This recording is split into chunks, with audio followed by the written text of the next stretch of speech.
आज अपन क्या सीख रहे हैं? हैज और हैव का प्रयोग। किसका प्रयोग? हैज और हैव का प्रयोग। हैज और हैव का प्रयोग। कैसे करते हैं हैज और हैव का प्रयोग?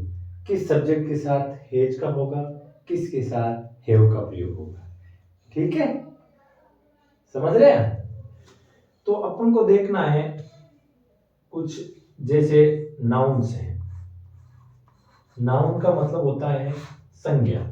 नाउन का मतलब क्या होता है? संज्ञा, जिसमें किसी व्यक्ति का नाम हो सकता है, किसी जानवर का नाम हो सकता है ना, किसी वस्तु का नाम हो सकता है। उनके साथ किसका प्रयोग होगा?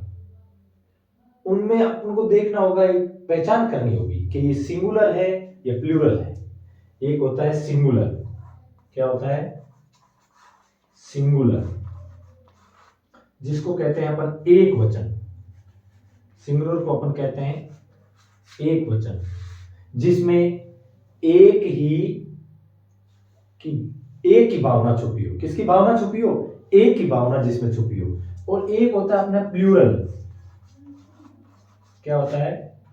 प्लूरल, जिसको कहते हैं अपन बहुवचन। क्या कहते हैं? बहुवचन, जिसमें एक से ज्यादा की भावना हो। समझ रहे हो? जैसे एक पेन है तो वो सिंगुलर हो गया, बहुत सारे पेन है तो वो प्लूरल हो गया। समझ रहे हो? जैसे मैंने लिख दिया पेन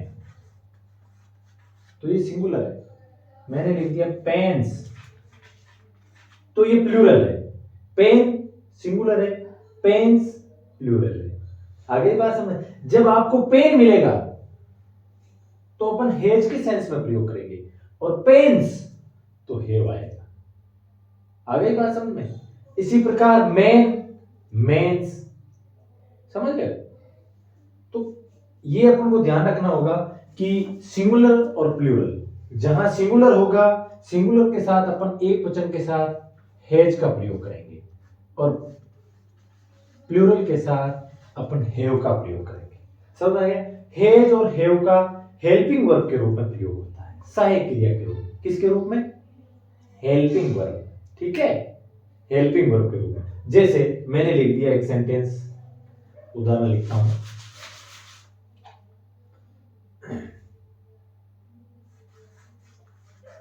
राम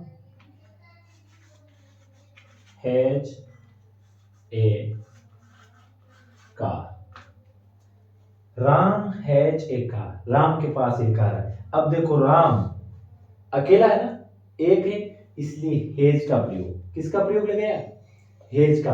यानी कम है तो छोटे भैया, ज्यादा है तो बड़े भैया। दो भैया है, हेज छोटा है, हेव बड़ा है ना?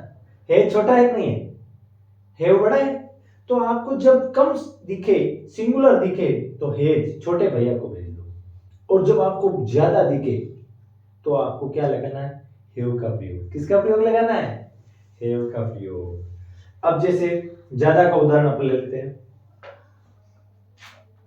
मैंने लिख दिया दे हैव कार्स।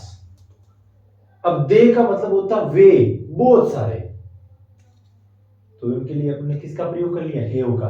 और अब कार की जगह हो गया कार्स, यानी उनके पास बहुत सारी कारें हैं, सबके पास। तो दे हैव कार्स, और राम हैज ए कार। समझ गए? तो ध्यान रखना, जब एक वचन हो तो हेज लगाना है, और बहुवचन प्लूरल हो तो हेव लगाना।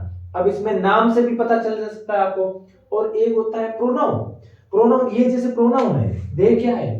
प्रोनाउन है, जो नाउन के स्थान पर काम आए वो क्या कहलाते हैं? प्रोनाउन कहलाते हैं। समझ गए? तो प्रोनाउन में कुछ वर्ड्स हैं जो मैं बता देता हूं।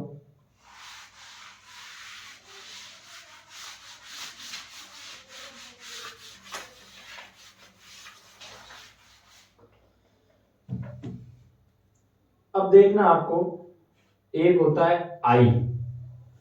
ये हालांकि सिंगुलर है। आई क्या है? सिंगुलर है। एक ही होता, आई का मतलब होता है मैं।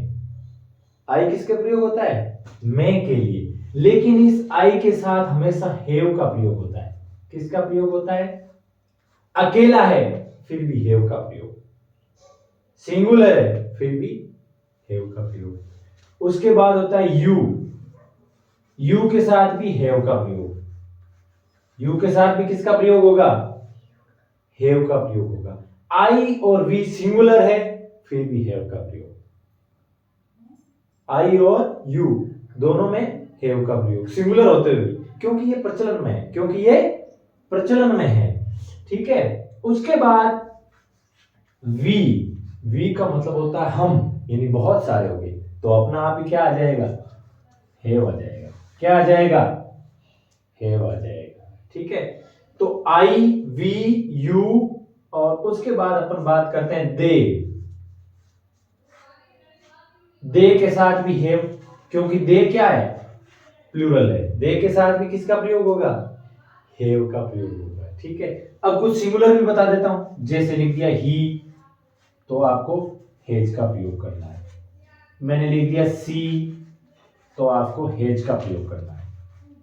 किसका प्रयोग करना है? हैज का प्रयोग करना है। आ गई बात समझ में? तो ये सिंगुलर और प्लूरल को ध्यान में रखना है। ये प्लूरल है इसलिए हैव आया। प्लूरल का मतलब बहुवचन है, समझ रहा है? यानी ज्यादा संख्या है, ज्यादा है तो बड़े वाला लगाना है। हैज छोटा है, हैव बड़ा है। ये भी कम है, एक एक ही है, इसलिए हैज आ गया। लेकिन इन दोनों का विशेष ध्यान रखना है, इन दोनों का विशेष ध्यान रखना है। आई सिंगुलर है, एक वचन है, यू सिंगुलर है, एक वचन है, लेकिन इनके साथ फिर भी बड़ा वाला आता है। कौन आता है? बड़े वाला आता है। तो बात आ गई समझ में? तो आज हमने सीखा है हैज और हैव का प्रयोग। सीधी सीधी बात ध्यान में रखनी है। हैज यानी सिंगुलर, एक वचन, हैव मतलब प्लूरल, बहुवचन। जहां भी आपको ज्यादा की भावना लगे कि यहां बहुत सारी ज्यादा सब्जेक्ट है जो प्लूरल है, तो आपको हैव का प्रयोग करना है। और जहां आपको लगे सब्जेक्ट सिंगुलर है तो एक वचन है, तो आपको हैज का प्रयोग करना है। आ गई बात समझ में? लेकिन इन दो का, इनका विशेष ध्यान रखना। ये सिंगुलर है फिर भी इनके साथ हैव है, सिंगुलर है फिर भी क्या आएगा? हैव आएगा। हमने यहां पढ़ा है कि सिंगुलर के साथ हैज आता है, लेकिन आई और यू में ऐसा नहीं है। आई और यू में इनके साथ क्या आता है? हैव आता है। आई और यू में इनके साथ क्या आता है? हैव आता है। अपने उदाहरण भी देख लिए और ये चार्ट भी बना लिया प्रोनाउन का। ये प्रोनाउन है सारे, आई, यू, वी, दे, ही, सी। ठीक है। एक और आता है, इट आता है। इट के साथ भी अपन हैज का प्रयोग करते हैं। इट के साथ भी अपन किसका प्रयोग करते हैं? हैज का प्रयोग करते हैं। तो ये चीजें आपको ध्यान में रखनी है। आ गई बात समझ में? तो आज हमारा ये था हैज और हैव का प्रयोग, और आपको समझ में आया होगा अच्छे से। ओके।